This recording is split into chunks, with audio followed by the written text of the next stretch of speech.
À l'UFC, il y a des strikers, des grappleurs et puis il y a les mecs qu'on sous-estime, qu'on vire et qui finissent champion du monde. Bref, j'ai découvert Brandon Moreno. J'ai découvert Moreno, au début je me suis dit, il est trop gentil pour l'UFC. Puis j'ai vu ses transitions, puis j'ai vu ses enchaînements, puis j'ai vu qu'il avait un cœur plus gros que la cage. Et là j'ai compris, Moreno c'est pas un combattant, c'est un gosse qui refuse de baisser les bras.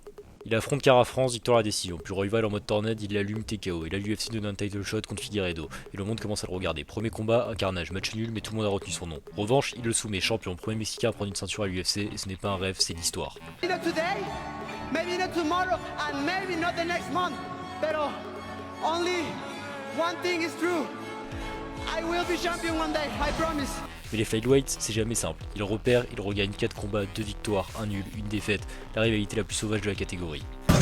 Puis arrive Pantora, combat intense, décision partagée, mais cette fois il perd. Il revient contre Royval encore, et cette fois il perd la décision, combat serré, mais pas assez. Et là il prend Amiral Bazi, gros prospect, beaucoup le voient tomber, Moreno il sort une masterclass, victoire à décision, propre, intelligent, expérimenté.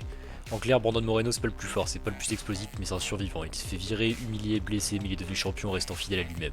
Bref, Brandon Moreno c'est peut-être plus la ceinture, mais c'est toujours le cœur du peuple mexicain.